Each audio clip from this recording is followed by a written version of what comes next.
So I'm Monica McNally, and it is 7:40, and this is a special meeting of the Public Works Department, or the Public Works Committee, for the RTM. And tonight we have a full agenda, and I did that specifically because I was expecting a large crowd and wanted to make sure that we had as many people weighing in on these issues as we could. So tonight we're going to start with Wayne Fox, as everyone knows. He's our town council. There have been many questions and concerns that I think we have been looking for some information from, and I am sure tonight Wayne will be able to answer all of your questions to your satisfaction. And I thank him for taking time out of his evening to join us. Thanks, Wayne. Thank you for asking me to be with you. I appreciate that opportunity. Let me say initially, let me give a little bit of the background, and there's a couple of questions I think I can answer that I know exist out there. I'll give you my analysis of the legislation and some concerns that I have, and I will be happy to answer any questions that you have. Maybe not to your satisfaction, but I'll do the best I can. I've been part of a legislative body, one way or the other, for almost 30 years of my life, so I'm partial to the legislative branch of government. I like what they do, and I like how they do it. I think even people may criticize the process. I think this is a very good example of where the system worked. It was a somewhat controversial concept. There's been research done on it by several committees. There's been back and forth debate on it. There's been 2 public hearings. Everyone that has had any wish or opportunity or wanted an opportunity to present their views has had the opportunity to do that. That's a good thing, and I congratulate you on that. A couple of issues I want to clear up if I can. I have no position with respect to the underlying issue and the underlying public policy decision which you folks are lucky enough to have to make. That would be inappropriate for me to do that. It would not be right, it would not be fair. The other side of the aisle is that I do feel very strongly that I have a fiduciary responsibility to bring to your presence the issues that are there, questions that you need to resolve so that you can make an informed decision.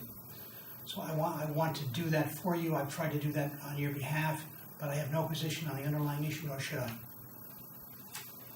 I think initially there have been a series of questions which Monica and I have talked about, Frank and I have talked about, David Bain and I have talked about. Let me deal with a couple of those.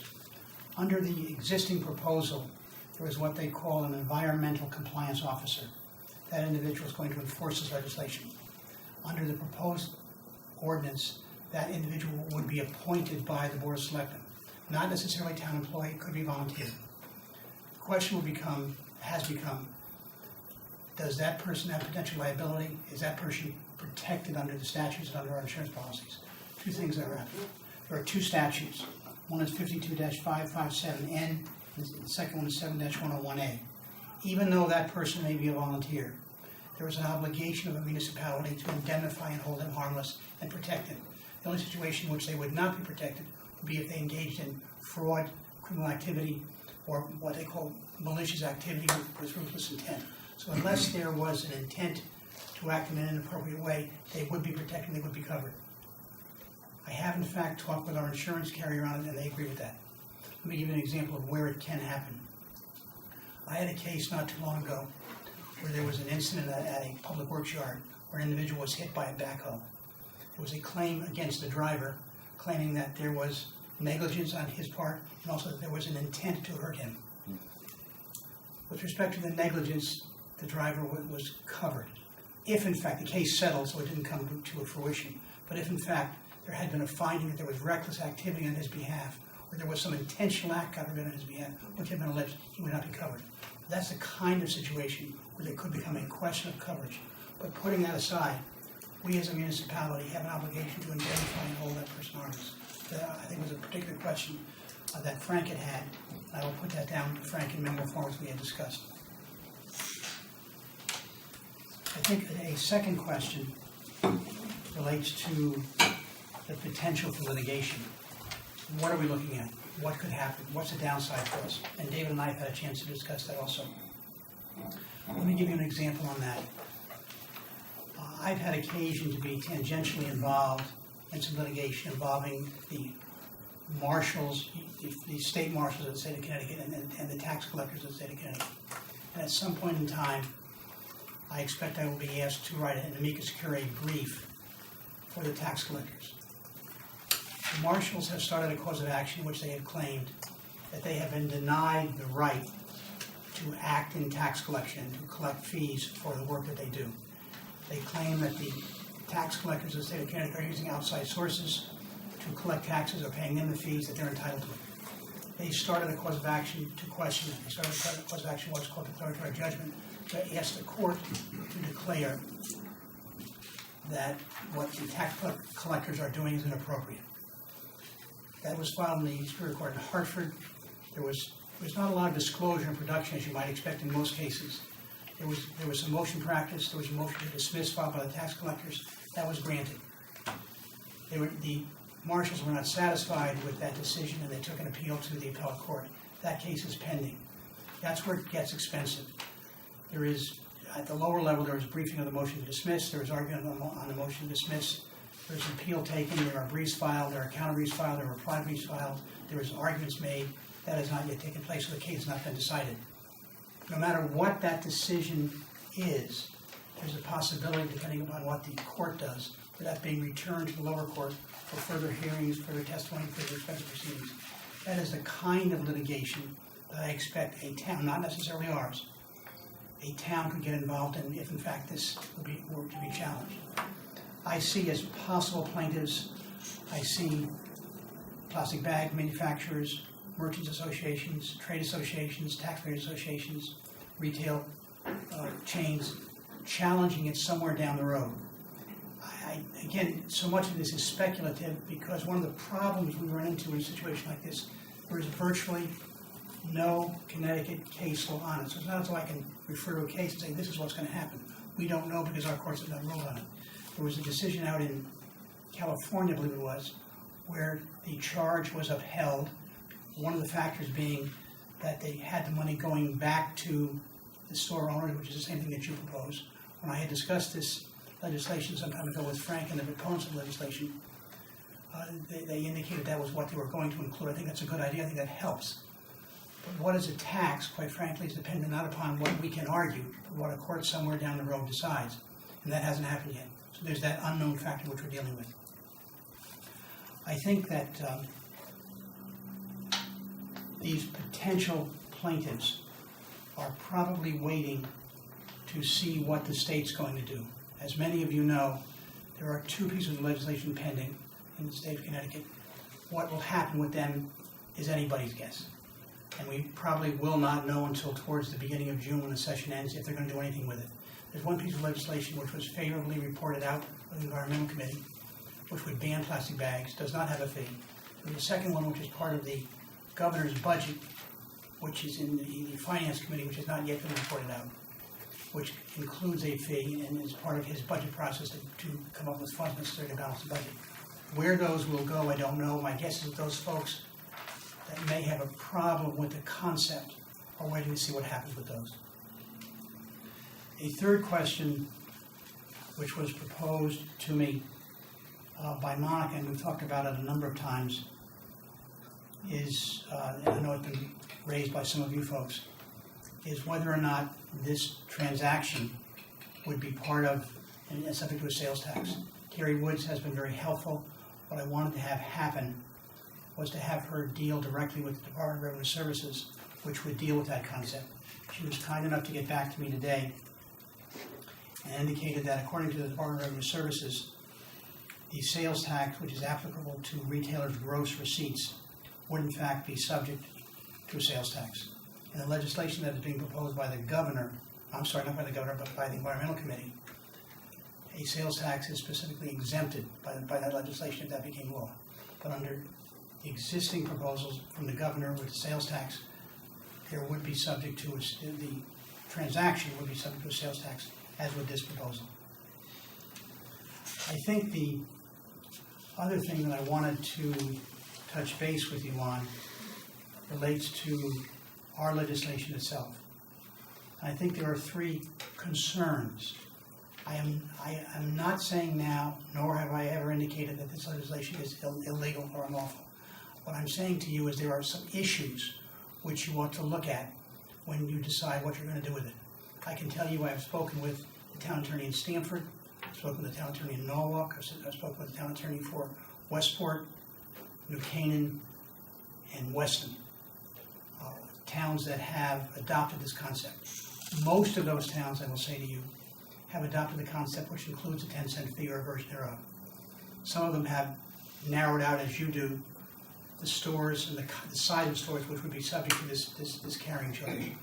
But most of them have considered that and have included that.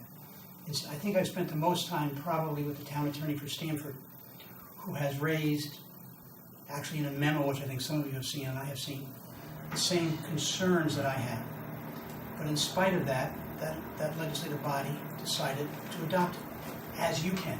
This is not about me. This is, as they say in the Godfather, this is not personal, this is business.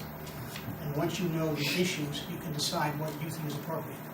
Stanford decided that in spite of those concerns, which he articulated reasonably well, they wanted the legislation to pass, and they did pass it, and I believe it became effective in Stanford in the first part of April. The concerns that I have attempted to outline for you are three. Number one, a municipality is a creature of the state. It has no inherent power of its own. It has no power of taxation except those expressly granted by the state. No such power with respect to this legislation, the taxing with respect to plastic bags, is contained in the statute and is not specifically allowed. If in fact it were determined to be a tax, then I think it would be determined to be inappropriate. The second concept being a question, could this be an applied tax? Do you have a governmental entity imposing a charge with the intent to modify or control what people do with respect to certain activities within that municipality? Does that constitute a tax? Is that inappropriate? That's a question that could be raised. And the third question that I think could be raised, if I were one of these organizations challenging it, would be if you are applying this cost, allowing this cost, imposing this cost with respect to certain stores, but not with respect to others, is there a kind of discrimination here? Is that invalid? Is that inappropriate? Is that something to challenge? I don't know. No one knows what would happen if challenged. But I think those are three issues that raise some potential questions, which I simply want you to be aware of before you take action on it. Having said that, I'd be happy to answer any questions you have. I'm not taking minutes.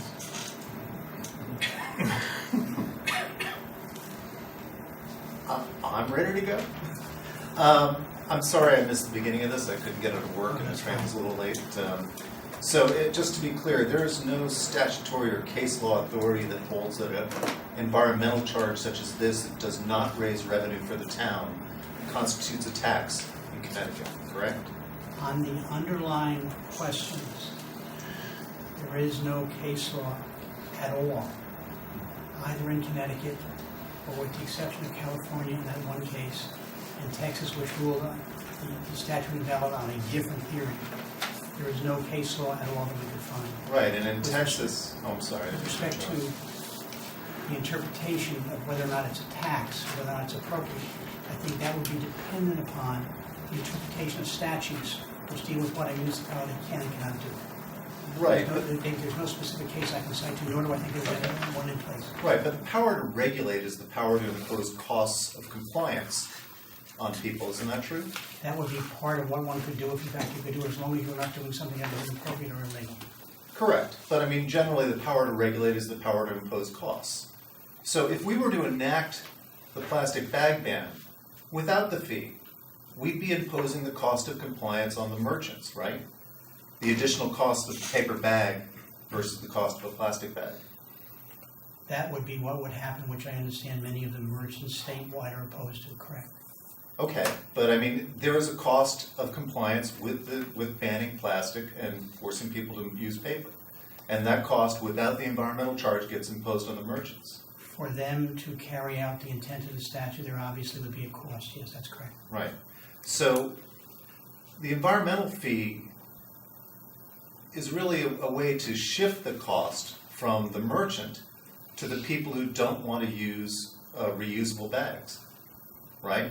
That would be part of that. Right, and That's we've one of the seen, issues that could raise a question of challenge. and there's factual data out there right now that shows that an environmental fee causes consumers generally to reduce their use of checkout bags.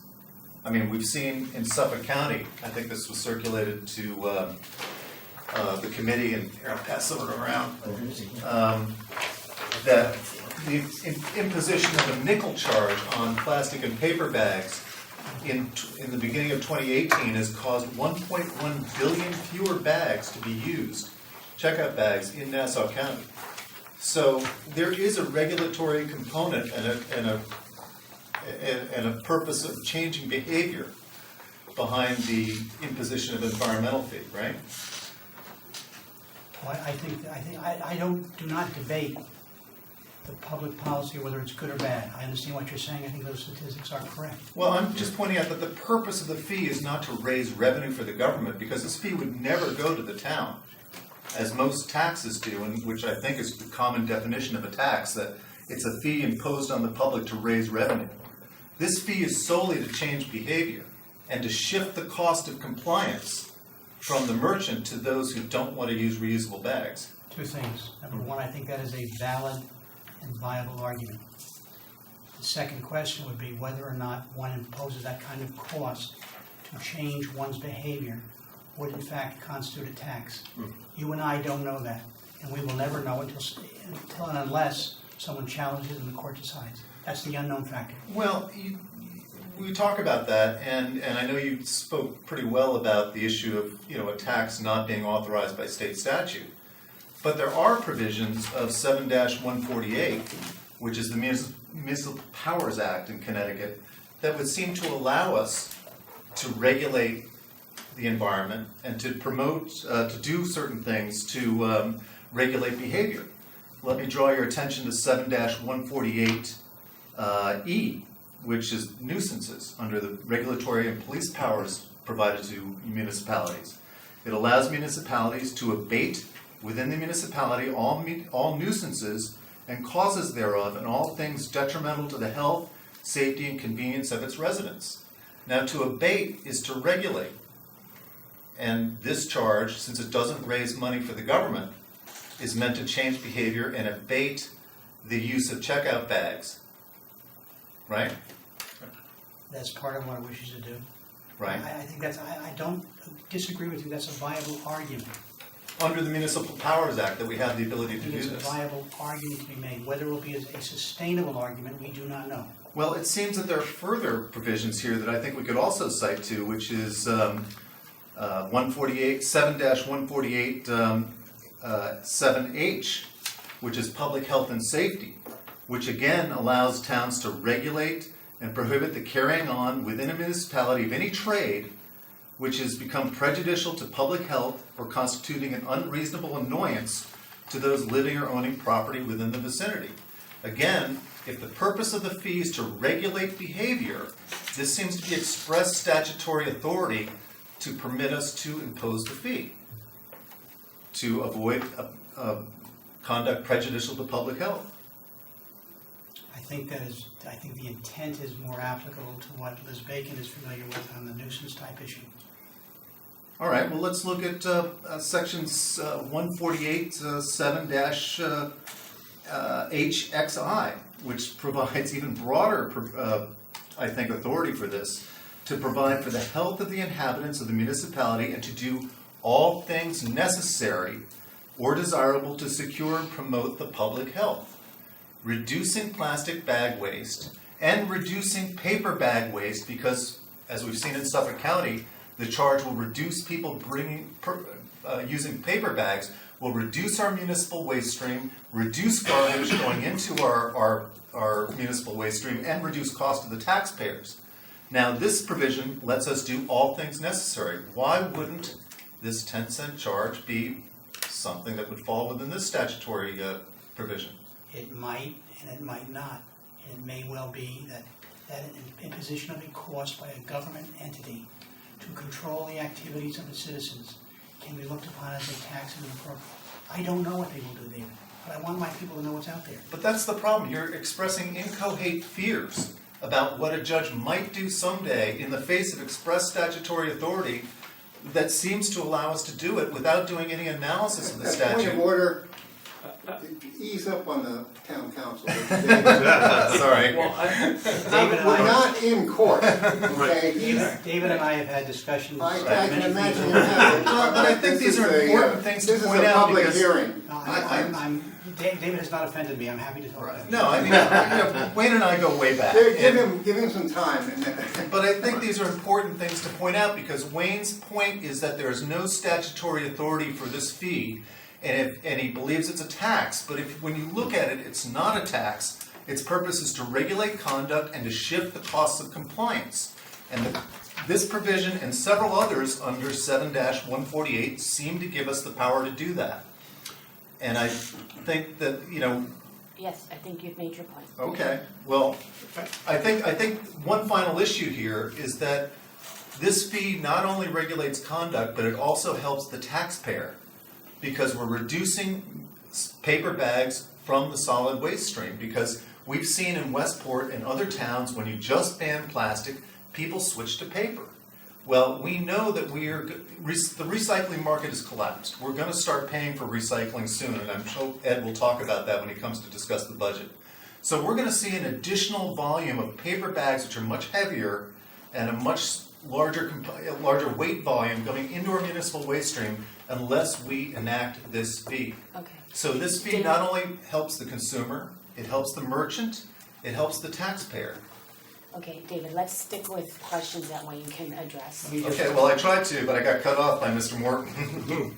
There's also two other provisions. There's 7-148-13, which allows municipalities to make and enforce sanitary and other similar regulations, again, because this helps the waste stream.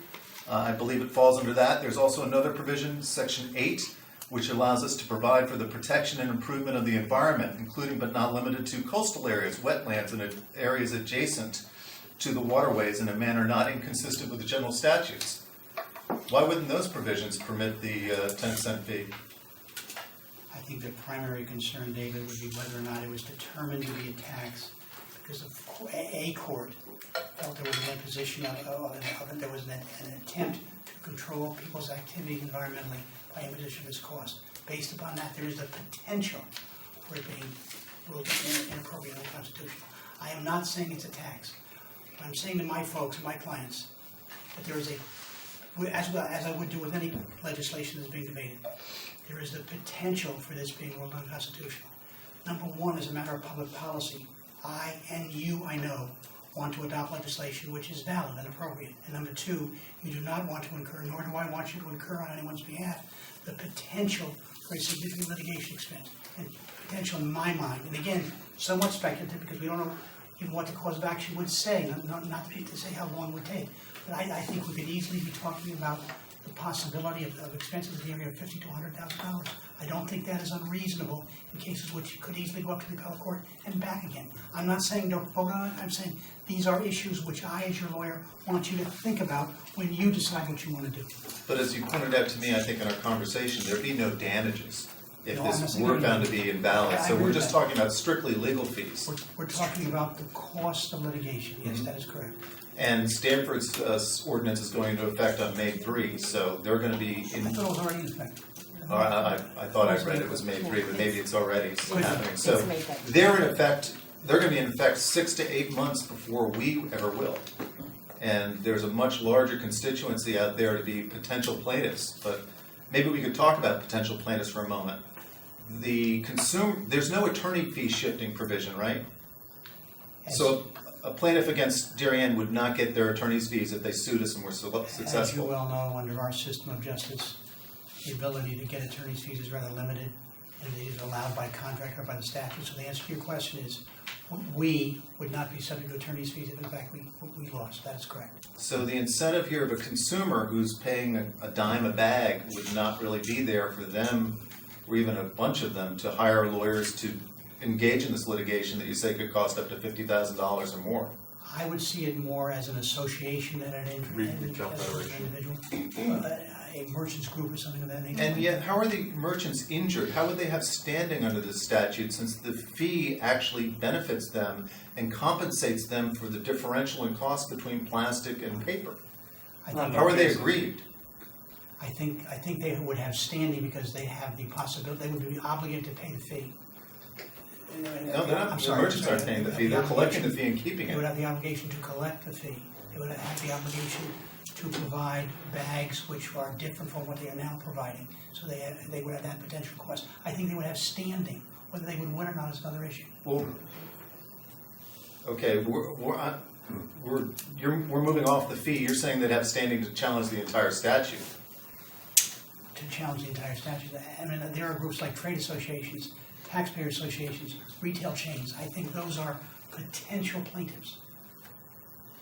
But well, as I said, I think before you came in, my belief, I don't know this factually, but my guess is, having seen how this system works, is that they are probably waiting to see what the state does, what that legislation says, and then potentially bring an action after that, is my hunch. And on that point, does the sales tax then get computed on that additional 10 cents? I'm told by Terry Woods, based on our conversation with people, I said it would be yes. So that, and that's the one that the governor is proposing, that Well, the gov- to yeah, raise yes, that is money correct. for the state That of is Connecticut, okay.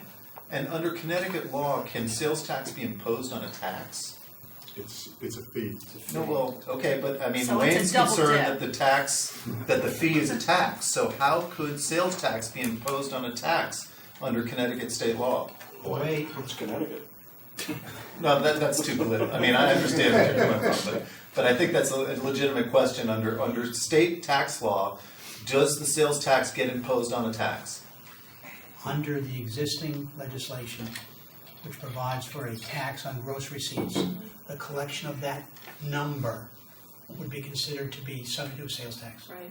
If you want to call it a tax, then I guess the answer would be yes. I think if one looks upon it as a fee that is charged, it would be subject to a sales tax.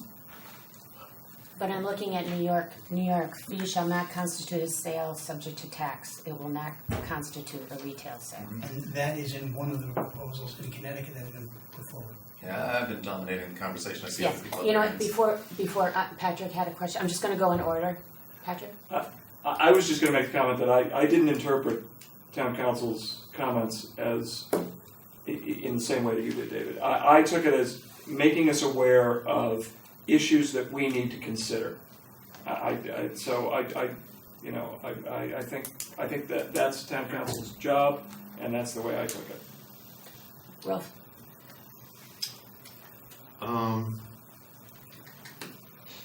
If a retail federation were to file, are we obligated to respond, or can we just adjust the wording of our ordinance and, in essence, avoid the whole issue? I think what we would do if that were to happen would be to sit back, watch the case, see what happened, see what the court said, and then possibly, depending upon what they say, adjust our statute accordingly. It could well be that the association would nitpick a couple of towns. We would not necessarily be a defendant. They could pick Stamford, they could pick New Canaan, they could pick whomever they wanted. I think what we would do, we would not be required to do anything other than to sit back and see what the court said, and depending upon what the court said, amend our ordinance if needed. Jim? Well, first of all, I'm pleased that Brother Bain has offered his services pro bono as co-counsel and has written the brief for you. In all Should be very fairness, important. David is a very fine lawyer. We've Yes. had many conversations in different positions he has held over the years. So But I'm not a Connecticut lawyer, just so my insurer hears that, and I'm not practicing law here. I'm speaking as a citizen. So my question is, if the state does something before or after we do this ordinance, would the state be a more attractive target, assuming they replicated the kind of Sure, fee? sure. And as I'm not in control of this, nor am I suggesting I should be, but it would appear as though, based upon the schedule that I understand we as an RTM legislative body will be following, it sounds likely that we will know what the state has done, if anything, by the time we get to vote on it, which I think is good timing. Thank you. Lindsay? Oh, sorry, I didn't. Okay, go ahead. Okay. Thanks so much. coming in. I have a quick question. You said that you spoke with other town councils of towns that have imposed the tax. Can you give us a little bit of color and context about what they said to their clients and why their clients decided to go ahead to go forward? Keep in mind, yes, let me answer your question. I think in some jurisdictions, the fee is imposed. I think Greenwich and Westport it is not. In other towns, there's a kind of a quirky version of it where it's imposed, not imposed on everyone.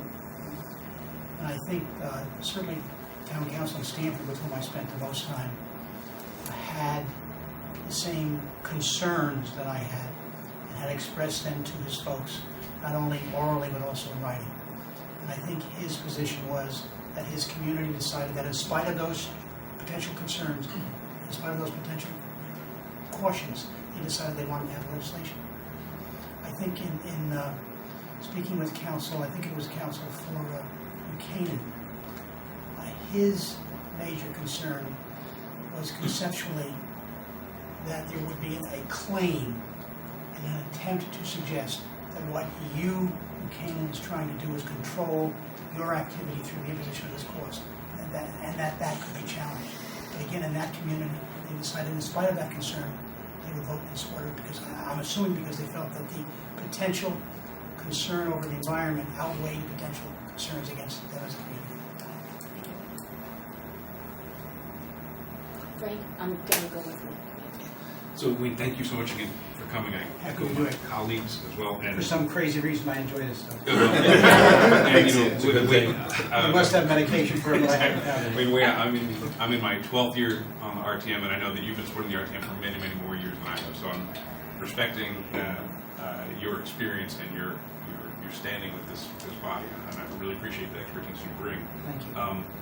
And you know as well as anybody what the impact is of kind of, you know, how the body works in a formal way, Sure. as well as how it works kind of, you know, in the aisles and in the committees, kind of in between meetings. The reason I raise it, Wayne, is because I think you were, and again, I also want to bring back your comment from the very beginning, from before David came in, where you mentioned that you have no position on the underlying issue, but you feel like you have a fiduciary responsibility to the town. And I think that's all 100% appropriate and down the middle, and again, I appreciate that perspective. There was why am I commenting? There was a lengthy article in the Darien Times on March 15th, which kind of covered the issue, and which you were quoted extensively, right? And my concern on that, I just want to raise two things that got flagged. You were quoted as, in one point, as saying, if this is a tax, or if it was determined to be a tax, then this could be invalid, right? And then you were also quoted as saying that you would advise against having this fee in the legislation.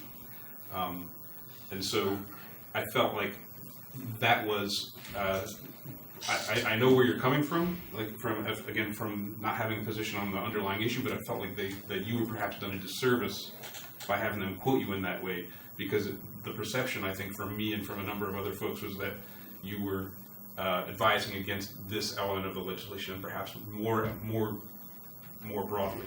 And I mean, Jim, you made the comment at our subsequent meeting, which was a couple of days later, which is, look, if town council says don't do it, I'm not going to do it. And I think a lot of people in the RTM have that feeling that your voice carries an awful lot of weight. So I don't know if you felt you had been misquoted. I guess I was concerned that stood kind of in the record, and again, it's not that it's your obligation to correct everyone who misquotes you or anything like that, but I just felt like there was a concern raised there, and I wanted to bring that to your attention, because I think that raised a concern for me, because I know that you're not, you are an umpire here and not a player. Fair question. Let me address it in a couple ways. What I am always sensitive to is that, and newspapers have a lot of influence, have a lot of power. And when you get a call from a reporter, not once, but 3 or 4 times, I'm always sensitive as to what it does to the client if you do nothing. And many times if you do nothing, you get some snide comment that no response was given or the town refused to comment on it. I did not want that in this general practice, do not want that to happen to my client. And David and I had talked about this. I did see the article. My recollection is the headline read, "Town Attorney declares legislation illegal," or something to that effect. Could be ruled invalid. Okay. Right. What you've been saying. I did not say then, nor am I saying now, just so that everyone understands it, that it's illegal, or that it's inappropriate. What I did say then is that if in fact, and sometimes they don't allow you to expand as much as you would like in a newspaper article, but if in fact a court somewhere down the road determined this was a tax, and let's assume they're wrong, but if they made that determination, then the legislation could be ruled invalid. And there is also, as I said this evening without beating a dead horse, that if in fact there is litigation imposed or started against us, there could be a significant cost that goes with it. So being as conservative as I am with an attempt to protect my clients, I was of the opinion that it would be better, not required, not demanded, but it would be better if that legislation, that portion of the legislation was not involved, because that would save that concern that I have for my client. So, and what you just said is completely in line with what you said prior tonight, and so again, I'm grateful that you're looking for the consistency again, and for the thoughtful approach. I felt like you were done a disservice here in the article by the way that was kind of condensed down, and then I don't know, again, walk a mile in someone else's shoes here. I mean, from what you just said, it does seem that you're advising against the legislation in what you're saying. What I So think I it's said, in my perception. what I did say was that the final decision is not mine. I don't get a vote, nor should I. I have nothing to say about it. That's why you folks get paid as much as you do for doing your job.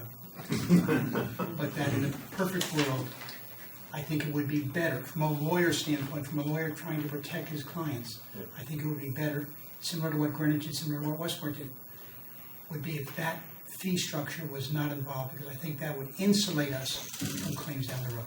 But that, again, that final decision is not mine, it's yours. It's also my belief, which I thank Monica for, in terms of any legislation, in Hartford and Stamford and Darien, it is better if you debate these issues, work these issues out, talk about them in a meeting such as this, as opposed to trying to get them done on the floor of the House, which I think is what you're referring to, not on the floor of the RTM.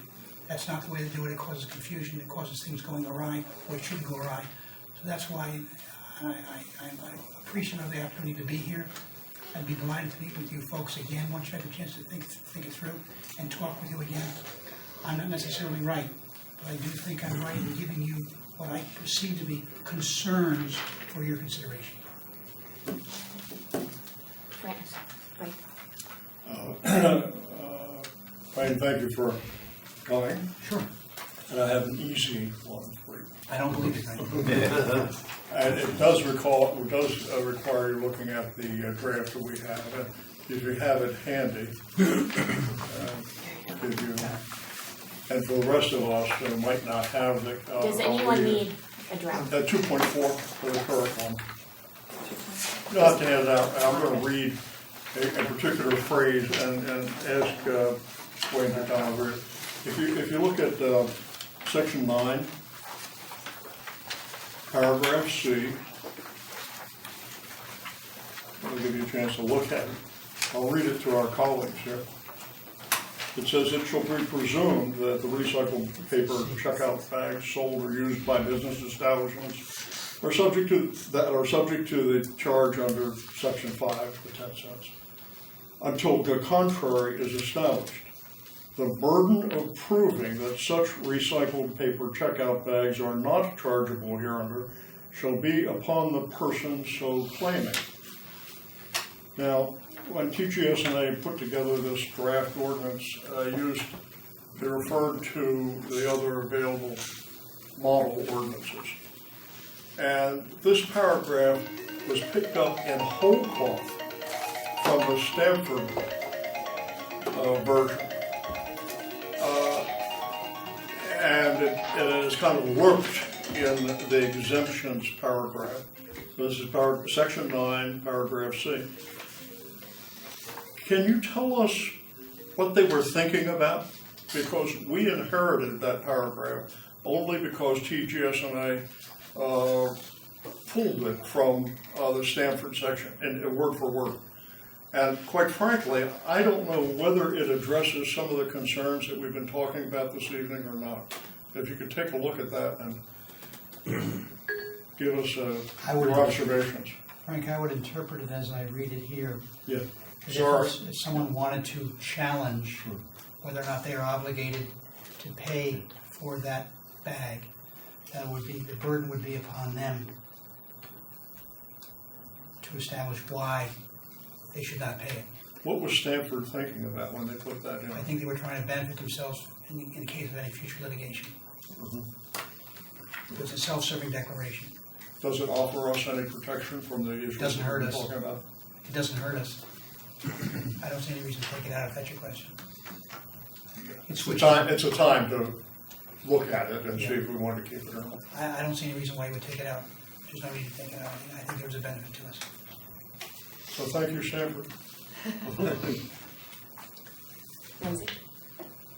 And this is a question that maybe you won't be able to answer, but I feel like any type of ordinance or legislation that is put up is inherent with some kind of potential for litigation or claim.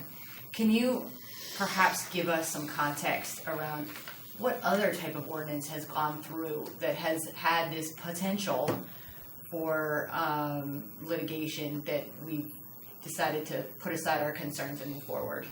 I think it all depends on whose ox is being gored. I think a perfect example would be the one I cited earlier. I'm not sure whether you were here at that time. I was, yeah. About the state marshals who are concerned that they're losing business. They're losing business because of the legislation that you passed or because of what you are doing. So we are challenging you for our own protection, for our own benefit. That's where you get this kind of challenge. Okay, but so I can't think of any in Darien of late that would be similar to this, at least with the potential for concern and the potential for challenge. Right. Thank you. Just to follow up on Lindsay, I mean, I think I read this afternoon that over 100 communities or municipalities in this country have now passed an ordinance of some sort or another with respect to plastic bags. How much litigation has erupted as a result of those ordinances around the country? Do you have any idea? I think it's so early, David, that I do not know. I do know it's been frustrating not to be able to find any cases on point. So the only two significant ones that you and I have discussed previously are the one in Texas and the one in California. Right, but these ordinances have been in place for several years now. And there hasn't been a large volume of litigation erupting as a result of the passage of them, as far as you know, right? And not that I have heard of. Okay. Or And there's that none I've in been Connecticut. I mean, That was, it's so known in Connecticut, there's none. right, Westport has had its ordinance in place for at For a least couple 5 of years. years, has not been challenged as far as I know. Okay. But they don't charge. Right, but I think Wayne also expressed a concern generally that these ordinances could be subject to litigation, so. I think the likelihood of there being litigation will arise more as we see more ordinances such as ours, and especially if we see something that the state does. That's where I think you will see the litigation. If the state enacts one. Yes, So less likely they go after municipalities, especially a small one like ours. hard to say, you know. They love going into this, but anyway. You had mentioned one of the three concerns that you had was where we had identified a group of retailers that would be afforded the option of either charging or not charging for the bag, and that might be considered as a discriminatory position for us to take relative to other retailers that are larger than 10,000 square feet. Can you expound further on how you felt that was of such a concern? Two things. While I understand why one would want to do it, and why one would want it in their legislation similar to what New Canaan did, it was also a concern that was expressed to me when I talked to Councilman New Canaan. If I am subject to this imposition of costs and having to collect and having to report on it, but you are not because the size of your store is different, Right. then I might say it's not fair for me to have to do it and you not to do it. So you're discriminating against me and that's not fair.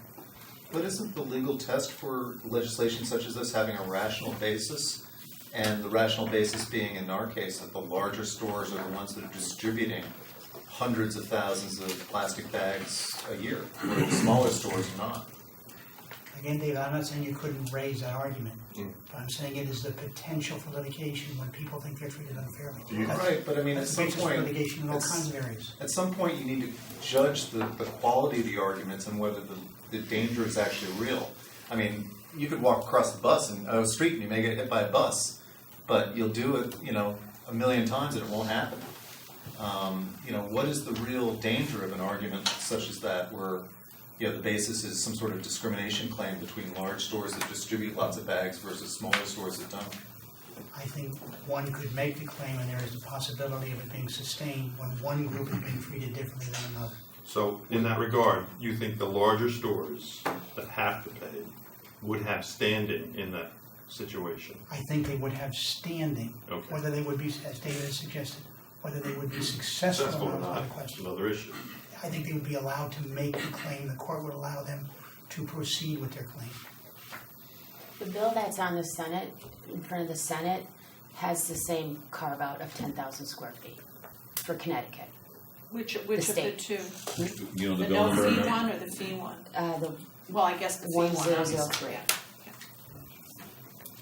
Again, I'm not a Connecticut lawyer, but my understanding is most legislation is judged on whether there's a rational basis for enacting it, whether there's a factual basis or, some public, not wrong, but ill that needs to be remedied.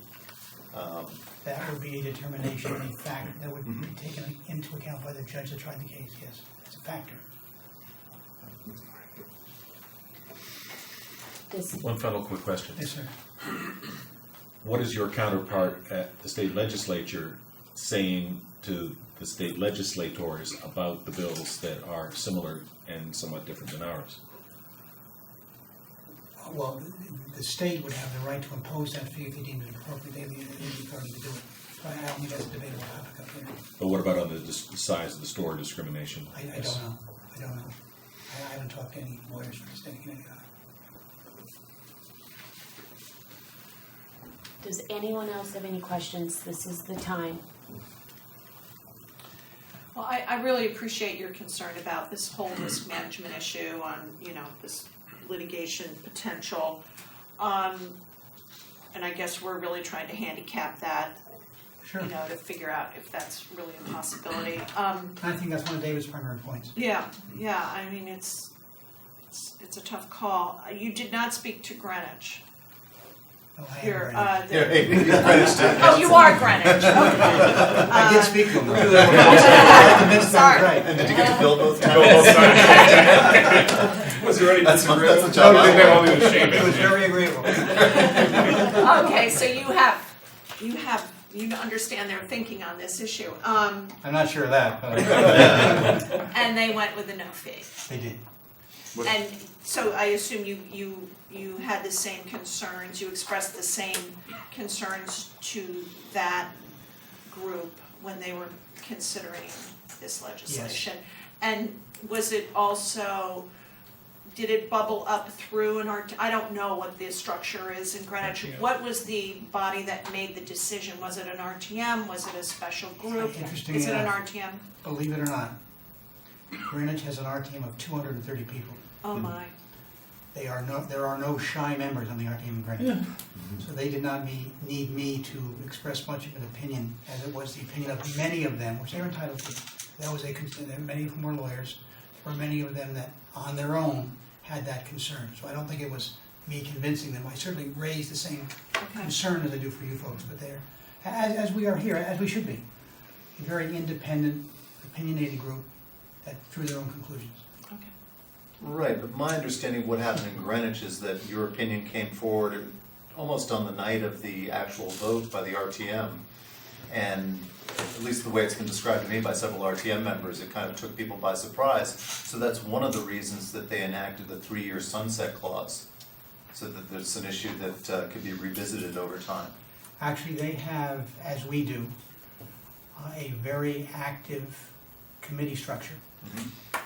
And what they call their Legislative and Rules Committee is a very opinionated group with whom we had discussed, they had their meetings in advance, as you do, at precise times in advance of the RTM meetings. and the issue had been brought up by others excluding me at that meeting and was discussed at some length at that meeting, so I would disagree with the conclusion that was only brought up at the night of the meeting. I don't think that's accurate. But it did have a role to play in their enacting a 3-year sunset clause on their ordinance, so they could revisit the issue. It may have, David. I tell you the truth, I don't remember. Okay. You certainly are correct about the 3-year sunset rule. Whether it was connected to that or not, it may have been. All right, that may have just been the impression of several of the members I spoke with. You know, it's like witnesses to a car crash. Everyone looks at it differently. Matt? Well, just to be clear, so on the night of the RTM vote, they had the 10-cent fee in the ordinance, but then they voted to pull it. Is that correct? That would be correct. There was, in the original proposal as funneled down to the full RTM, was the 10-cent issue. There was an amendment that was adopted on that night to eliminate it. Although that's not the first time they by they, I mean committees, can discuss that concept. So it wasn't new on that night. That was when they did it. That's correct.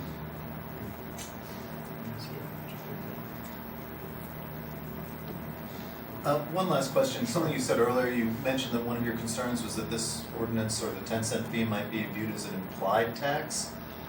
Is there any case law on what constitutes an implied tax in Connecticut? I may have used the incorrect word. Implied was not the correct word. A de facto tax. Okay. I'm sorry. And is there a case law on that, construing ordinances that... I'm sure there is in terms of a court making a determination that in this instance, we, the court, are calling it effectively a tax. Maybe not by precise definition, but by factual allegation of tax. You don't have any Connecticut case law? Not that I can say You're aware of at this now? moment. Okay, thanks. Does anyone else have any questions? Thank you, Wayne. Okay, thank you. Thanks, Wayne. Thank you Thanks so very much. Nice to see you all, and I mean it sincerely when I say I would be pleased as we get closer down the road. If you have other questions, or if there's other decisions to come out, David. I'll be looking. I'd better be too then. I would be happy to come back and talk with you again. Thank you. Thank you. So, you all have the agenda, and we are going to cover all of these things, just not exactly in the order that we had. And I'm going to move things along because Ed Gentile is here to go over the Department of Public Works budget. I would like to try to conclude the discussion on the bag ban ordinance tonight. I did want to cover the public hearing.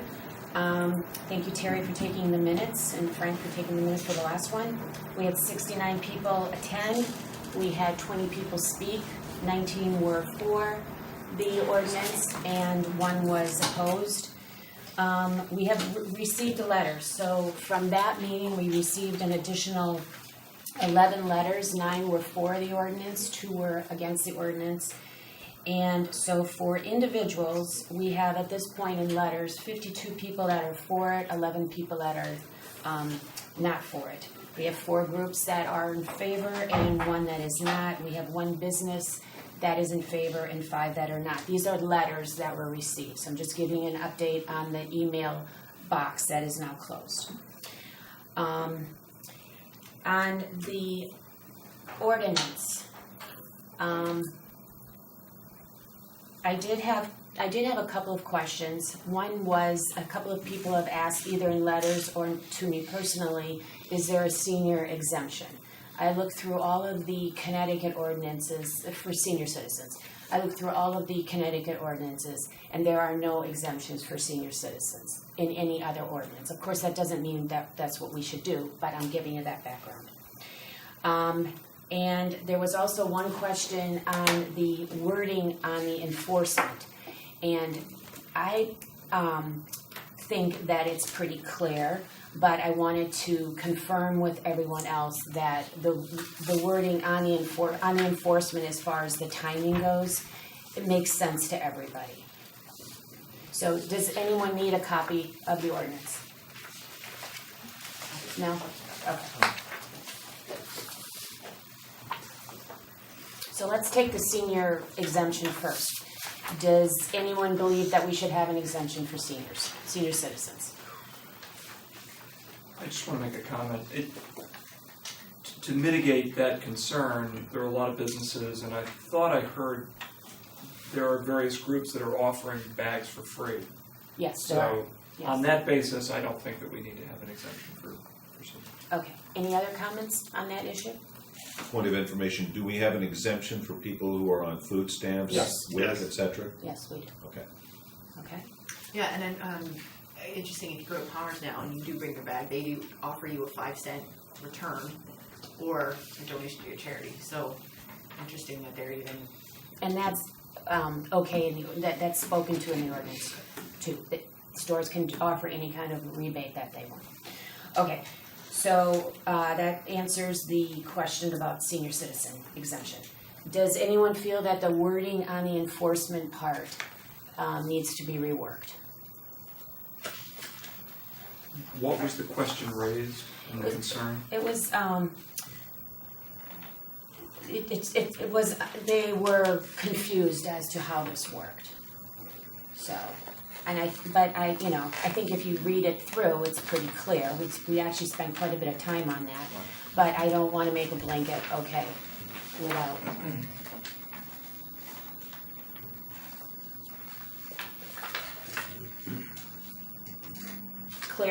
Clear enough? I think Is it's that- fine as it stands. Okay. Anyone have any questions on that? So that's a one-time only fee of $150? Or is it a daily fee of $150? No, that's a per event, Per event. yes. It's per event and you cannot be fined more than, once in a 7-day period.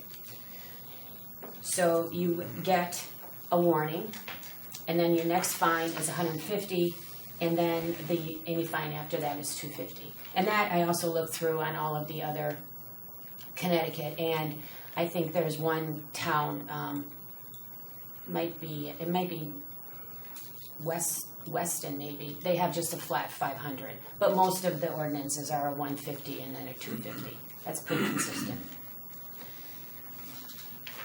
No other questions? Okay. So we heard from Wayne, and in my opinion, he has been very consistent with what he has been saying. He hasn't changed, and I don't think it's, I appreciate him coming, and I appreciate all of your questions and concerns. And I would like to have a motion, if we are ready.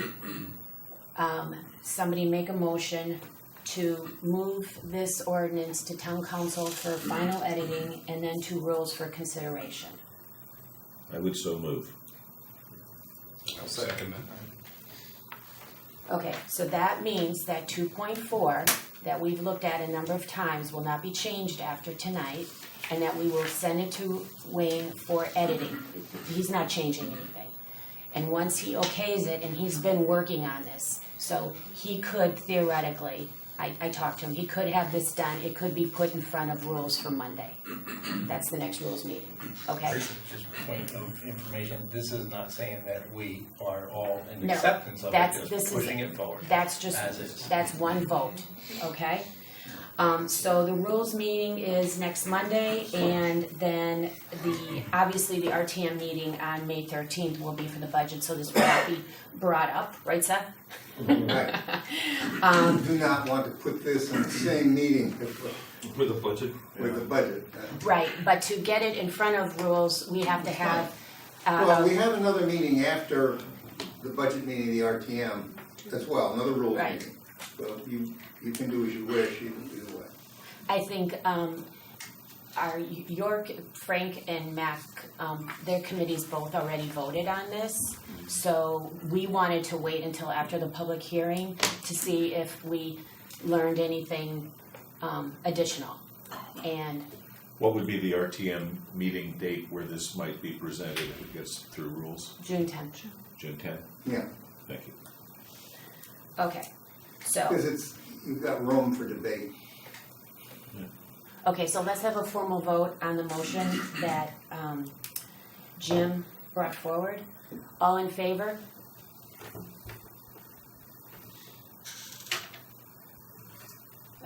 Patrick, are you yes? Yeah. Okay, so we're unanimous on that. Okay. Now, to get this in front of the RTM, not rules, but now to get this in front of the RTM, we need to, as a committee, vote. So I would like a motion to recommend passing the ordinance for the management and plastic and paper bag checkout bags in Darien for the approval by the full RTM.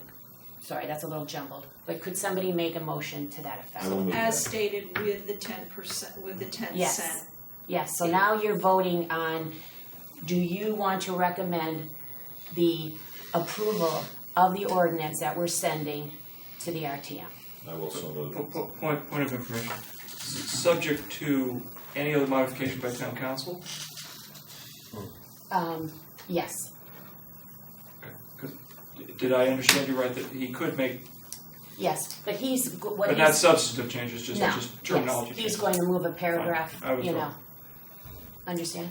Yeah. He's not, and he's been looking at this, so there is nothing Just glaring wanna out be there. clear. Okay, so, So I accepted you. recommend passing the ordinance for approval by the full RTM. I will This move is, that. okay, all in favor? All opposed? I'm opposed, I'm sorry. Okay. Sorry. Does anyone want, I'm sorry, I should have said Can you this. just say the numbers? Does anyone want to abstain? He needs a recount. Yeah, I did, you. Okay, so let's start over, because you could abstain, okay? So it's a yes, it's a no, and then it's an abstain. All in favor?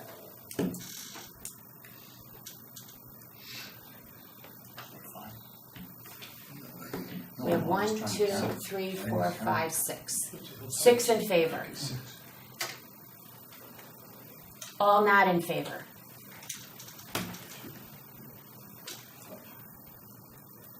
Any abstentions?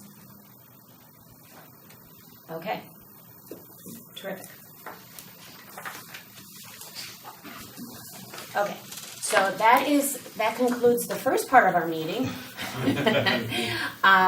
which is the ordinance for the paper bag, plastic bags. And I did want to say, I was thinking about Arpita today, and I was thinking about how it's her birthday, and she was going to really try to make this meeting, and I wanted to thank her for that attempt. And then I started thinking about how people have said to me, oh, Monica, thank you so much for doing this, your committee is doing a great job. And I realized that I have never said thank you to all of you. And you've done so much. You've taken minutes. You've gotten here, you've left work early multiple times. You've talked to other towns to see what they're doing. You've done research on paper bag and plastic bag costs. You've read all of the information, you've stayed informed. And I really truly believe that we as a group, with all of our different opinions, and yes, this has taken a long time, but I think that what we have done here will serve our town, not just the RTM, but I think it will serve our town very well. I think it will help people. We have compromised and we have worked together, and I believe that we will give a piece of a paper, an ordinance to the town that not only will they comply with, but I think that they'll get behind. And I think this will be, instead of being a detriment or a hassle for the community, I think that it will bring people together. And I truly believe that. And it's really because of all of the work that everyone here has done. And 79. And thanks, Christian, again, for doing this. Okay, so that's the end. That's the conclusion of that part of the meeting. I forgot to mention that we do have Matt Patrick, who's chair, and Frank Kemp, who's chair of their respective committees that are here. You are more than welcome to stay and listen to Ed, who gives a wonderful presentation on the budget for the Department of Public Works Committee. Sure. Oh, and I forgot, Seth, thank you so much for coming. Glad to be here. Okay, so Ed, you want to come up here? Sure. So I didn't do this. Guess who did this? Once again, Frank. running that Xerox machine. Okay, so we have copies of the budget for the Department of Public Works. So this is the proposed budget with just the Public Works section copy. So as you all know, I'm sure you read my email, and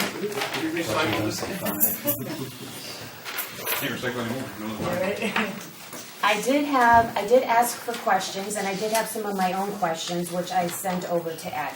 So what Ed is going to do is give an overview of the budget, and then he is going to answer some questions and give us an update on the sidewalk installation and then the road and ledge installation, intersection projects. Good evening. Thanks for having me. I will start right in. I know it's been a long night for you folks. What I have in front of me is my budgetary spreadsheet. It may not match along with what you have in front of you, or probably not at all. If you find something as I go along you want to ask me, please just stop me. I'm just going to hit some high notes on my general fund budget. If you have questions about the sewer or the parking fund, which I manage the sewer entirely, the parking fund I manage the operation portions of it. I'm more than happy to answer those questions too. I'm going to just touch base where we've had some increases in the public works budgetary areas, and I'll touch some high notes too where there have been reductions. It's the first part of my area is the Public Works Management Engineering section, and to be honest with you, I had a 0 increase on that. The actual number was a plus $134. The only real substantial increase was in the full-time salaries, and that's the contractual obligation for the town. I took a small reduction in the engineering services, and to balance that out. The next big one that I manage is the roadway and walkway maintenance fund. I believe Monica had a question regarding the increase in the full-time salaries, and the only increase there, it's 3.2%, but it's a contractual obligation number. Okay. That's why it's that is exactly what it is. That's why it's as large as it is, but I have no control over that number. I did increase the overtime amount by $7,000. What I do every year is I prorate a 5-year average, and I go back and I take a look at our overtime, snow overtime, summer, storms, and it adjusts. You'll see yearly it'll go up or it'll go down, but I try to stay within a target range. And we've been pretty fortunate to stay within our overtime budgets for the last 3 years. I've also been very fortunate not to have to deal with any major storms or like a Sandy or an Irene coming through here. So I will keep saying my prayers at night, and we'll keep this overtime budget as tight as we possibly can. We did a reduction in our traffic marking by about 5%. We did add some software for $2,500. That is the new controls for the HVAC system for our new garage. We do have a small increase in our motorized parts. The parts for some of the newer trucks have become a little more expensive, so I added $7,000 there to a $70,000 budget. And let's see, there's a couple other ones in here. There is one that could be in the telecommunications one. We did have an increase of about 16%. That number is the GPS that we put in all the town vehicles. So all of our service trucks, all of our plow trucks, the parks and rec trucks and vehicles, all of the cars you see parked out back for all the departments now currently have all of GPS, where we can monitor their uses, check on any complaints. Snowstorms, I get some complaints once in a while about gentlemen or the trucks going down at 45, 50 miles an hour down my road. What's really nice is I can actually pop that up and take a look at how fast they were going. Generally speaking, a plow down on a semi-dry road will sound like it's a jet engine. I found that they're going well within my limits, which is about 25, 26 miles an hour. So it's a good way to check up on the guys. We had an issue during the garage project where there was some stuff that was taken from there. They put it into one of our town vehicles and took off. Luckily, the town vehicle, the Board of Ed vehicle, had GPS in it. We found the vehicle, but not the equipment, so there was a little give and take there. So it's a good protection device, and we have about 45 of them right now. Hey, can I just follow up on that point? Sure. And I don't want to divert from the budget conversation, but where does that data go? How long do you keep it? And do you have expense in your budget to maintain that data for a certain length of time? The data is kept indefinitely right now. It's a web-based program. Okay. We paid for that when we bought the GPS units. So that's like a software as a service type? That's correct. Okay, and they hold that data indefinitely? Indefinitely. That's the answer. Right now, it's 2 years. Until I hear differently, I'm expecting to keep this information for as long as I need to. I'm assuming sooner or later they're going to run out of space. And we're going to ask towns or people that have their GPS units to cut back on, we're going to stop you at 20 years. We're going to stop you at 15 years because the data just won't be able to store it anymore. Right. Thank you. Sure. We did have a small reduction in our electricity. I took some credit for the solar reduction that we're going to get. We did do a couple more LED change outs and some street lights that we took credit for, so that was one of the numbers. You will see that in the budget book now, there is a reduction in the fuel, motorized fuel. I will show you on my sheet, but it's red on mine because there was an increase. When I put my budget together and submit it to Kate, I don't have the unit prices for the gasoline yet. When she gets her budget and presents it to the Board of Selectmen and so on to the Board of Finance, we do have a solid number there. So in your book, you're going to see a reduction because we got a better unit price than I had anticipated. Is that a flat rate for the rest of the year? It is. It's locked in for the full year. Good.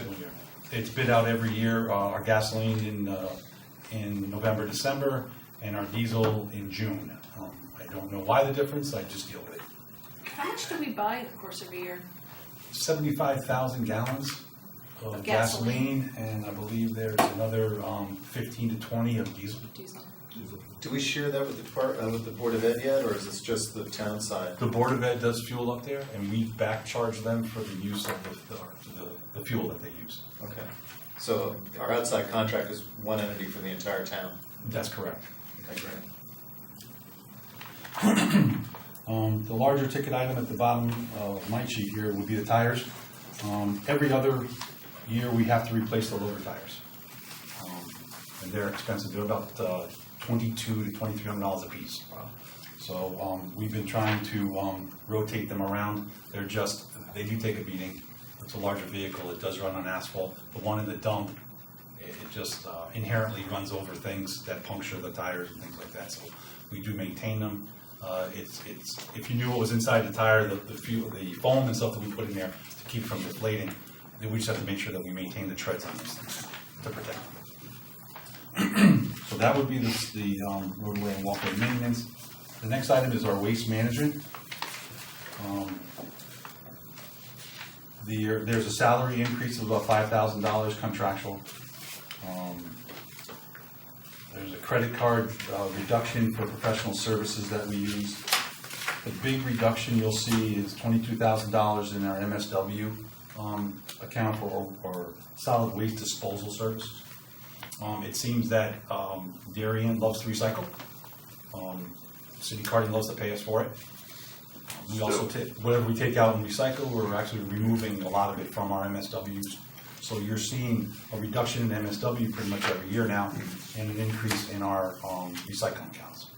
So that's where you'll see the savings in our tonnage. Yes. How does that jive with what I understand to be a collapse of the recycling market? And how do we account for that? We were very fortunate about 3 years ago to be running on the end of our contract. We had 2 years left on our contract with City Carding, so they asked us to meet to renegotiate it for 8 years. Part of their stance was that recycling was going to drop, so they had asked for a reduction of tonnage for recycling from $15 a ton to $7.50. And they also took our MSW charges and took it from $94 down to $84. So running a financial model for 8 years using our tonnage that we get, and it kept it steady throughout the 8 years, we started to show a positive cash flow after the third year. With our reduction now in MSW, we're showing more of a positive cash flow. We started seeing it sooner. So that contract benefited the town substantially. The other good part is we have a contract with City Carting right now. It's for 5 When does that years, expire? I think it's 4 more years right now. 4 or 5. 2024 or something? I'm sorry? 2024, I think? 2024. Yeah. So it's 5, I'm sorry. With that benefit, I mean, that's a benefit to us. It doesn't mean City Carting can't come and say, you know, we need to renegotiate this again. Right. I will say that the recycling here in Darien, from what City Carting has told me, we recycle, we're pristine in our recycling. How's that? We do a really good job of doing it. We don't mix a lot of garbages. The word gets out. We have a fantastic recycling committee that's on top of this. They get the word out of what they can and cannot do on a regular basis. So Darien is doing their fair share. So we've got high quality garbage. Pretty much what they're saying, yes. Is there money You in should here feel good about that. to continue the food scrap recycling program? Yes, there is. Okay. Yes, there is. I put money in that, a small amount, because it appears that we are getting a little bit, or getting an uptick in the food composting. Right. A little bit sooner than I thought. But it runs on, I want to say 8,000, but there was an $8,000 yearly fee. But the cost savings was 6. The benefit from the grant was 8,500. So we ran a 5-year model, and we were making $1,200 by the 5th year, $700 by the 4th year. So it was kind of a break-even process.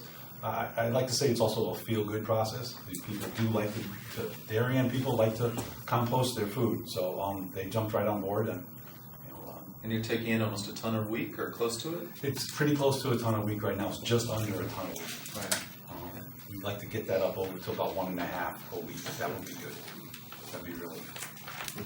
Yes, sir. So I have a question on the leaves brush is up to $215 from $189 a few years ago. What happened to the chipper idea from last year?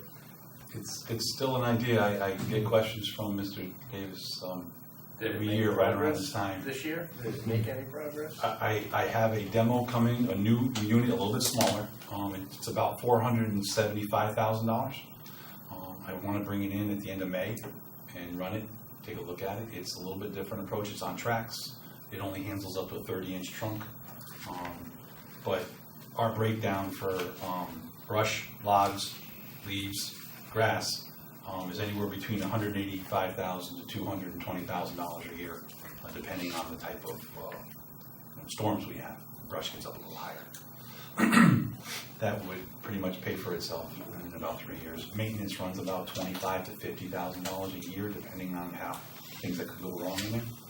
We did get some estimates on fuel usage and things like that, depending on your hour runs per week. So I do have some information. My biggest concern is I can make this beautiful mulch. What am I going to do with it? And there have been some companies that have heard that I was trying to purchase one, or looking to purchase one, getting a demo. Jumped right on board to say they would come down and rent theirs to me. But if you don't want to, I'll take your mulch for you. And I said at no cost, and it got a little silent on the end of the phone. But I said that's the only way you're going to get it. So there's a discussion going on. I just haven't, honestly, I have not the time to sit in there and really get into the weeds of it. But it'll be a good product. It'll be a good venture. And I think it'll pay for itself in a short period of time. I can only imagine what you folks had to deal with when Sandy came through here. But I understand it was truckload after truckload after truckload with brush. And we can make that stuff disappear in no time. That would be a big benefit to the town. I think we put in an account to FEMA of close to $1 million just in debris alone. Ed, will that change the dump fee? For those of us who have wood, we don't want it, we want to dispose of it. If a contractor takes it out for us, there's a fee to get rid of it. Yeah. Will that change now that you can process it? I don't think I'm going to touch the fee structure itself right now until I see how it starts to move along. I mean, there's always the unknowns when you buy a piece of equipment you haven't run or used before. So there'll be at least a 1 year, fairy tale period, if you will. But that wouldn't be out of the ordinary to reduce it if there was a savings, but that would have to go through the committee and the board of selectmen.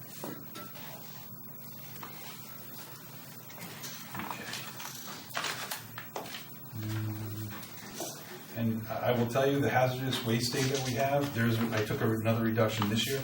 It's not that we don't have material that's hazardous to get rid of, it's we're getting rid of it in different ways now. This used to be a line that went and stretched through the whole south end of the Northern Heights parking lot, is now much shorter now, because we have paint disposal.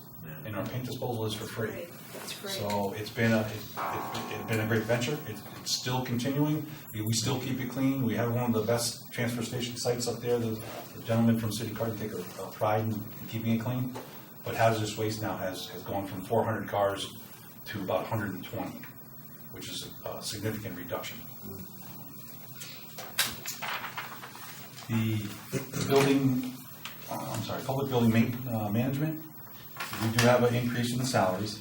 The overtime salary, I'd like to say that I have a great handle on this, I have a decent handle on this, but I tell you what, this building is getting used more and more at night and more over the weekends, when we need to provide overtime. And my busiest night is Monday night, and it just so happens I don't have a night guy that night.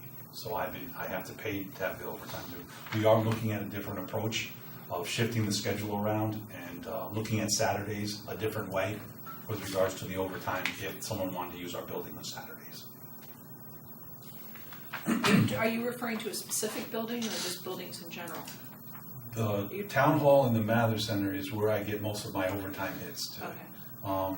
My facility mechanics gentleman, he does take care of the police department. We do get calls over the weekend or at night. That place is open 24/7 with either heating issues, leaks, or some type of backups from the sewer. We've had that over the years. That's another item that comes out of that overtime too. Which facility is that? I'm sorry? Police department.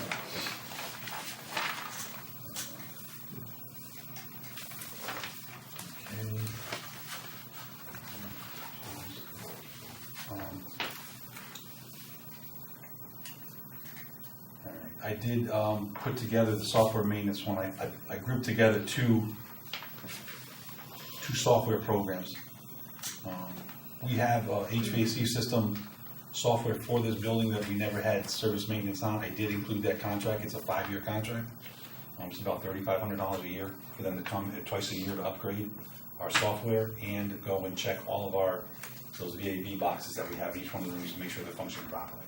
It's something that we hadn't had before, but in our capital, you'll see I'm going to get away from the air compressor system that we have that controls our ventilation and our heating systems now. They're just way too hard to maintain, and the energy cost to run that air compressor to do that on a regular basis is cost prohibitive. If you go and change out all of the controls and dampers and our valves for the heating unit to electronic, the saving is, I'll be able to give you a number once I get the cost to put them in, but the savings, it does show itself in the first 2 years, as a matter of fact. The other piece of it is, we got a price to do the town hall. Mather Center's already been done, where they did the addition. But going to electronic components, it was a $50,000 price. We got a quote and a rebate from Eversource that is pretty close to 25 grand to do that. So there's an opportunity there to take care of that now, and we're running that program now to see if we can get it all set up and ready to go July 1st, as long as the RTM approves that capital funding.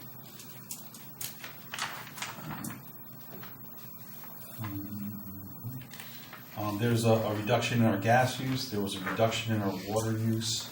I took credits for those. Those are our 5-year averages, if you will. The last one is parking operations and maintenance. The biggest increases in our professional services, and it's funny because that's where they put the credit card charges from. So I have to start carrying that number. Jen gave me a number to use in there. That's where you see That's that. for parking permits? That's for parking, Daily passes? pay station, Right. where you use the mobile app or your credit card to pay at the pay stations themselves. So overall, my overall budget is about $4.4 million. I showed a $60,000 increase overall throughout the whole budget. That's 1.5% over the entire stretch. To be honest with you, I thought that was pretty good. It was actually a really good shot at what they were looking for me to do. Any questions on the general fund? I had one, Okay.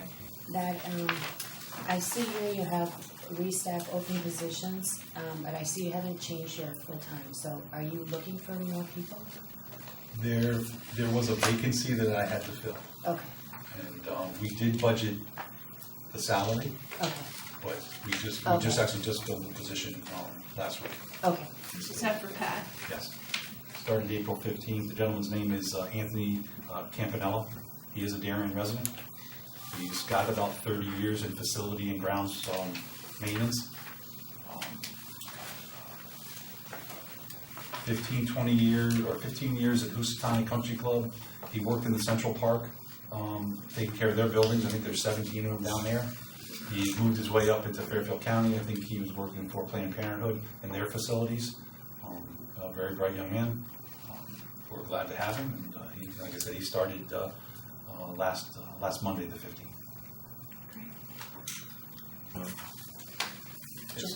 Is the $600,000 for Highland Farm improvements under Public Works? It is not. Being bonded separately, is that It correct? has. I know that was one of the questions from Monica. So I did ask Kate. I had sat down with Kate because some of your questions, Monica, were outside my realm. So I got as much information as I could from Kate this morning. And yes, to answer your question, that 600,000, I guess originally was cut, Jim, in half almost, 250,000 from the town administrator. The Board of Selectmen had restored it to 600,000. I think the next step was the Board of Financing stepping in to request it to be bonded. I think you're correct there. That's how it ended up. The DPW will be responsible for the operation in effect of that Highland Farms? It is not Parks and Rec. Oh, it's Parks and Rec, I'm We'll sorry, be of maintaining course. that. They'll also be running that project So, unless they ask me to help. so, okay, great. So from a status point of view, is that, I'm trying to understand to what degree we as Public Works or the RTM in general can still influence that amount. And the reason I ask is because I've had a number of constituents reach out to me about that particular expenditure, very concerned about the size. There was a letter to the editor in the Daily Times, and I've had a number of phone calls from people individually who think that's excessive.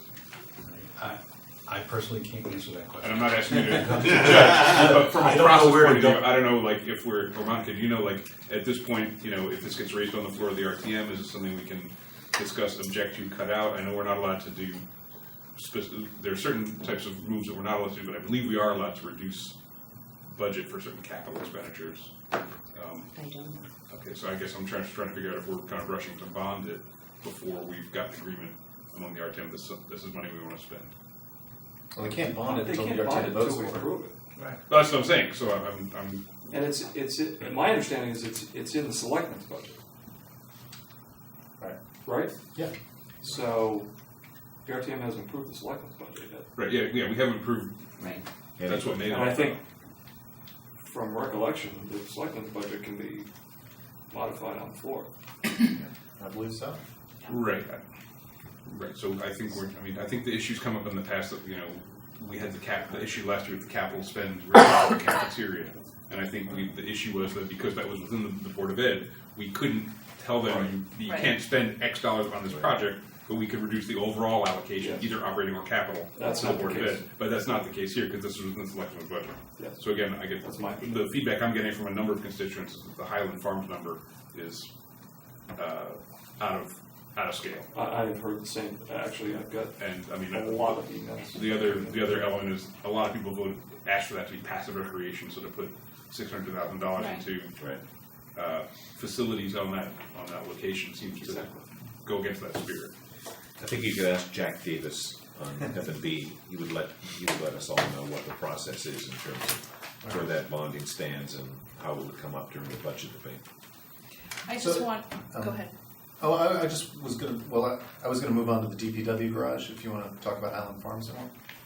No, I don't. I mean, I have concerns about it, but that's not our topic tonight. Yeah. Now, my question was just the DPW garage has now been up and running for what, about 8 months? Yes. Close to a year. So how is that, have there been any unexpected expenses? Has everything been working well?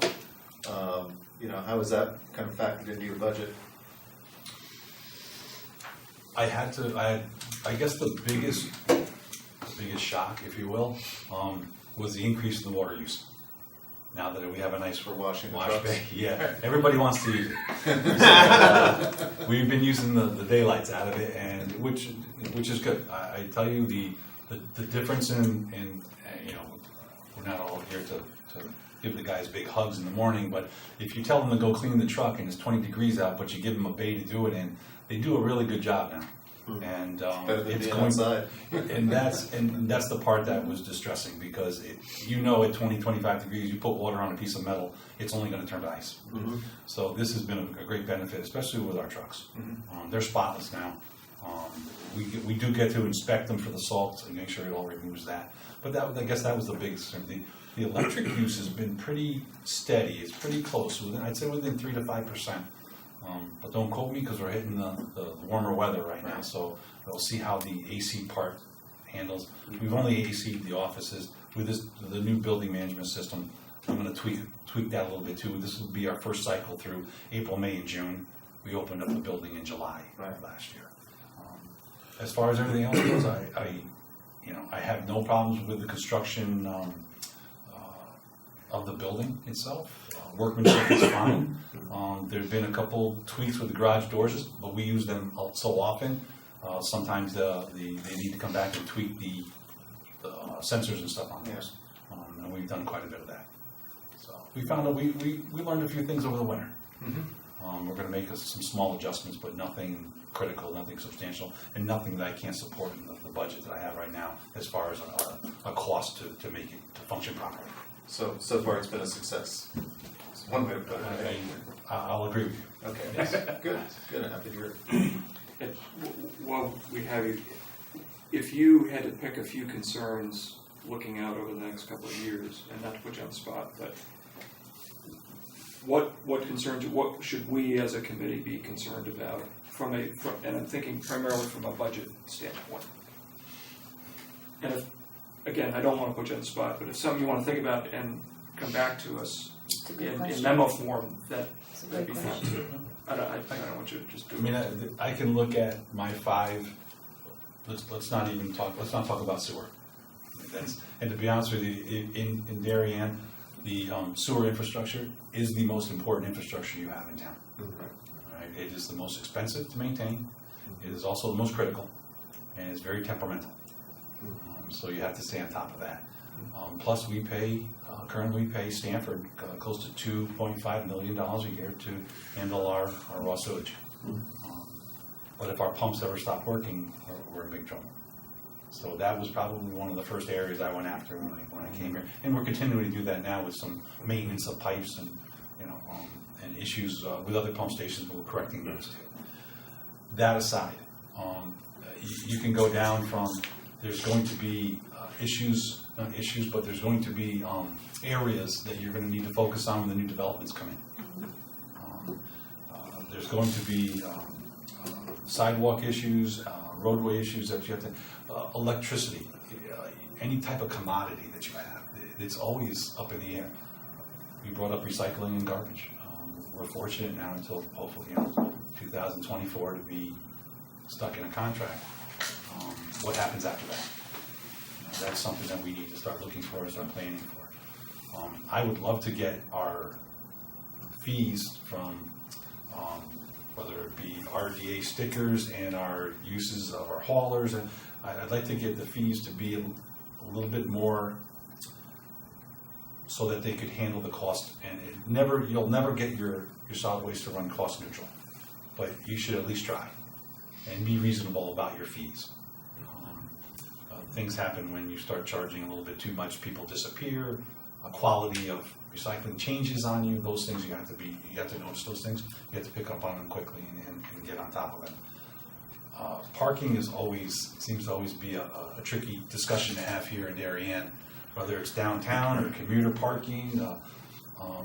I have no idea what the DOT in the state of Connecticut is going to do with their property. They can come in here, this fiscal year, beginning and say, we'd like to take that back over, thank you very much for doing what you've done. You mean the train stations too? Yeah, absolutely. Right, we currently don't have a lease with them anymore. That expired about 2012, I think. Exactly. Right. And every time we brought up the discussion with the previous transportation director, and we haven't met the new one yet. I don't know if the first selectman has yet, but that was been always a topic of discussion. Is we don't have a lease here. Right. We're probably one of your best, tenants. You should want to come down here and see what we're doing. Between the way we maintain our facilities and go after capital improvements to make them better. We're working on a project now for the Norton Heights train station. I got a little pushback from the DOT. I was surprised. Here I am making a betterment on your property. You should be jumping at the chance to, especially if we're going to do a public-private partnership. We're looking to put funds into it. We're not just looking for a handout. We hope they catch on. We have a couple more meetings coming up in the next couple of weeks. We hope that benefits the town in getting the DOT on board. So we just have a multitude of different, different avenues and different projects that we're looking on. When I get in the morning, I have a list of things that I'd like to work on. How often do you get to it? After the first hour, it's usually a crash. But it's probably one of the most interesting jobs I've had, and it touches just about every piece of Darien that you can think of. So, I think about it all the time. It's just a matter of what's going to come first. I just don't have a crystal ball to make those things. I just want to be prepared when it shows up, address it as quickly as I possibly could, and then move on to the next small fire or whatever that comes out. Well, I just wanted to say, I got to know Ed a little bit when I worked on the DPW garage building committee, and have always been impressed with his mastery of sort of the macro and the micro. And I just thank you, because I think you do really an amazing job. And I think this budget and the way you were able to contain it to a 1.5 increase, given all you do and have to manage and model and forecast, it's a lot. And thank you for that. Great job. Appreciate it. Thank you. I do have two questions. We're going to be asked to vote on an appropriation, and so I wondered if you could speak to the new sidewalk installation and then the road and ledge intersection. That is a intersection improvement project. It mirrors the one that we're doing at Norotan and West Avenue, where we're putting in right turn lanes to improve the traffic flow in that area. It kind of relieves the bottleneck, if you will, when you come over the bridges and you get up to the gas station, and during rush hours or any peak flows, you get a backup. These left turn lanes, one going northbound, one going westbound from Rings End, is going to help it that section. So what we did, Jeremy and I, we looked at, okay, what can we do next on that road? And we looked at ledge and Norotan. We proposed our project to the Westcott people, who have basically the lot. This is a lot SIP project, local transportation capital improvement project. And what they do is they put money aside. The state gives them money from the federal government. They put it aside, and then they divvy it out, depending on your town, on your requests, and your proposals, and how quickly you can get your information to them. That request right there for $175,000, is that it? Yeah. Is for design fees. What we proposed to Westcott was we would show that we are ready to start design. We started putting together our application, which you have to show traffic counts, accidents. You should have to show a survey with a tentative layout. That layout is basically going to be, as you come up Ledge Road and get to the light, we're going to add a right turn lane to improve. Is that Jake's? What's that? Where Jake's is? That's correct. For those folks that eat there, we did talk to the owner of Jake's. He's on board as long as he gets his parking back. So part of the project will be Yeah. to take his parking and expand it down. We were very fortunate that that property is owned by the DOT. So we contacted them. So this was, once we found out that we had the clock was ticking, Jeremy and I, we did a little running around. I took care of the survey, he took care of the DOT. We are now currently putting the application together. I had some funds in my engineering account. We're paying for the engineer to put together an application for us, who did the last application, so, and it got approved. So we're ready. We had a 60-day window. I think May 23rd, we had to submit it to the Westcott people. But part of the project application is to let them know that we are ready to do the design. So if for some reason they deny the application, it doesn't go through, we won't need that money. Okay. But we do need to show that it's there and That ready you to have go. it. Right. The design fees for West and Norotan were $160,000. This request is about $175,000. Is that That is perfect. okay? Okay, can you speak to the new sidewalk installation? Which one? They want $200,000 The for, one they want 200,000 for. is that just part of your annual sidewalk work?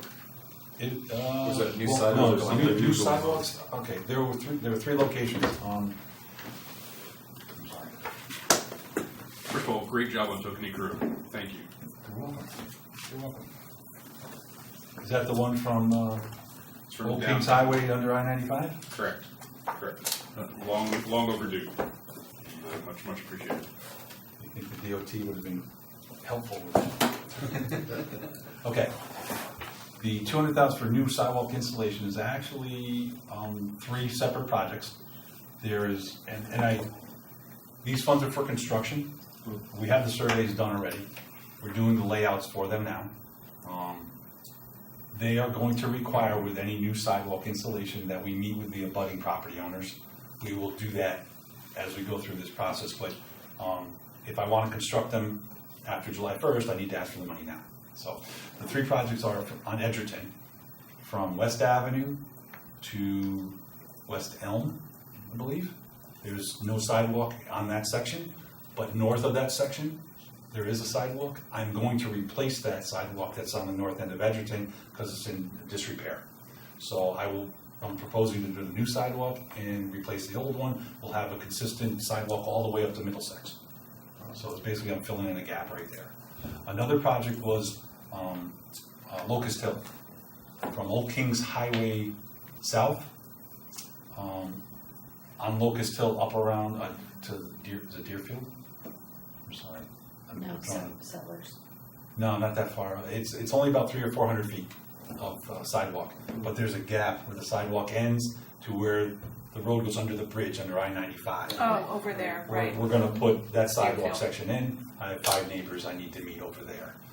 That's the second. The third project is a section of Mansfield, from Mansfield Place to Overbrook, I believe. I'm sorry, I'm going by memory. I had a long date. I should have wrote that down. But those are the 3 sections for new sidewalks. The surveys are done already.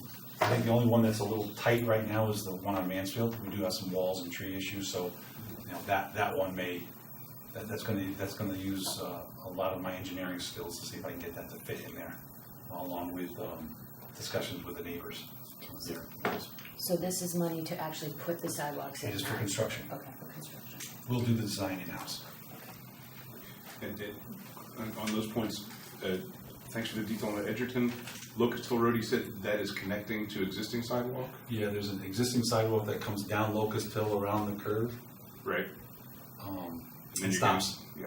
And it's about 350 feet short of Old Kings Highway South that goes underneath Right. I-95. So we want to make that connection. So that's and put filling in a crosswalk gap. We're filling in a gap. Right. And then on Mansfield Avenue, from Mansfield Place to Overbrook, I'm not familiar with that spot. Is that again filling in a gap, or is that a free floating piece of sidewalk, or? It was how an does that extension from Overbrook up to Mansfield Place. It was a request from the neighbors up in that area Okay. that walk their kids to school. connect? Okay, so it's an extension to the existing network. That's correct. Okay. And then from the work that was done by the Pedestrian Infrastructure Advisory Committee a few years ago, there are a number of additional gaps in the network, and I recognize that you're filling these in as budget allows kind of over time. Not for discussion in this meeting, but is there an overall sidewalk strategy, a game plan, or yeah, like here's the top priorities, things like that? I have a 6-year plan for the replacement ones right now. The new sidewalks, as you see, the 3 that I have right now is about $200,000. They require a little bit more time and a little bit more energy to put towards, and meetings at night to put them forward. So they're gonna take a little bit longer. They're gonna be outstretched a little bit further out. So these 3 right here, I hope to get them in by this time next year, scheduled to do construction. That's optimistic, because there's 3 of them there. I did look at the pedestrian infrastructure pamphlet again. They recommended some replacements. I put them on my list right now to do replacement. I have a 5-year program for the sidewalk replacement. So that's where I'm targeting their report right now. That and crosswalks. When you say replacement, are you replacing asphalt with concrete? It really depends on the road. Major thoroughfares we do replace with concrete. State roads we replace with concrete. Other roads that have asphalt right now are, I think Leroy's a perfect example. Though it appear to be a thoroughfare, it doesn't hit that list for us. It'll be put back with asphalt if we were to do it. Got it. Thank you. Is the Locust Hill Deerfield thing, is that a consequence of that new senior facility? Or it's further down? It's further down. I get different requests from different groups. Sometimes it's from the police department. You know, Captain Anderson's always great about just kind of, Ed, listen, take a look at this because it seems odd that it's not finished. You know, those type of things. Or people that live up that way that come down, I'll get an email. Hey, could you take a look at finishing that sidewalk in that area? Those are the type of requests. Edgerton's another one. I see it every morning when I come into work. People are walking actually in the street. And you have quite a few people that come down that road to go to the train. Yeah, it's a big train. Guilty as charged. I'm thinking that would be a big benefit too, but it's going to require that I present it to the neighbors that are now going to have a sidewalk in front of their property.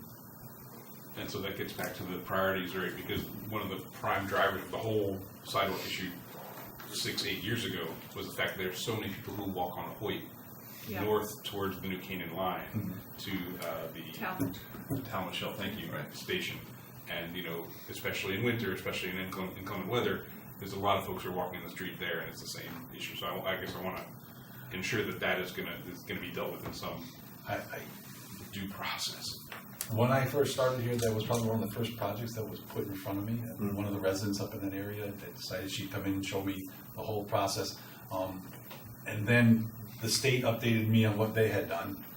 Darren kind of brought me up to speed on what the project had entailed, how much further they had went, and then some of the reactions from some of the residents that were going to be impacted by this work. So that has not been one that I've looked at yet and said that I was going to make an effort to do. There have been other areas, I think, that impact commuters, but there's other areas that impact the children and walk to school every day. I have to start going after those too. Yeah. So that new sidewalk on Hoyt Street, I don't know. I can't make a commitment right now that I'm going to get to it the next 2 years, but it's still on the list. Okay. And I was just gonna throw another compliment to you, and that I was on that committee, so I know a number of the things that we did propose. Going up by Post 53, those nice new sidewalks there, the ones right in front of home school. So these things are getting done, you are knocking them off, and it's great credit to you and your team. You know, the bollards now on, a couple of different streets, so definitely making progress. I appreciate it, thank you. Any other questions for Ed? Thank you so much for joining us, for extending your day. Sure. Thank you. You Thanks, greatly Ed. appreciate it. Anytime, thank you for having me.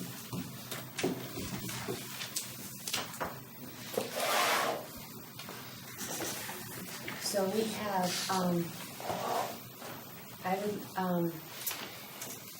I don't know if we're required to vote on this appropriation. Jack asked me last night, actually, to discuss this. But I would like to get a sense of the meeting.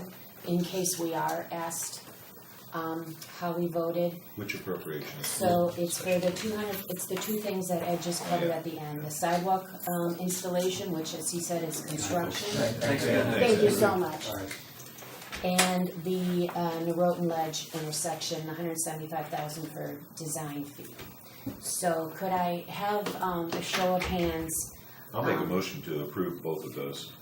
Okay, a I'll second? second. All in favor? Terrific, okay, Right. so we voted on that. There you go, Jack. Okay, Patrick? Yep. Okay, super, thank you so much. Okay, and then I would like, does anyone want to discuss the budget for Public Works? Any other questions, concerns? I think, I'm just wondering if like Liz's comments and, or the sentiment of many people around the table that, you know, I've been doing this for several years with Ed, and I can't imagine anybody who's more integral to the way this town runs. Right. Yeah. In his domain A of lot of expertise, confidence in him. then Ed, I just, Yeah. So lucky. complete trust in the quality of what he does, and that he manages to bring it on a budget is fantastic. So I couldn't endorse him more strongly. So can I have a motion to recommend passing the ordinance? That's the last one we just did, The sorry. public works budget, Um, as proposed. yes, recommend approval of the Public Works Department capital expenditures and operating budget section of the Board of Selectmen's proposed budget to the full RTM. So moved. Second? All in favor? Super. Okay, thank you. And just so we're clear, that does not include the Highland Farms. No. Different departments. No. Okay, wow, all right. We got a lot done. Minutes? I'm not gonna Minutes, I gotta do Minutes, oh my gosh, Get those knocked for the out. last time, yes, okay. So can I have a motion? Let me just preface this by saying that I looked through these and I'm hoping that everybody else did.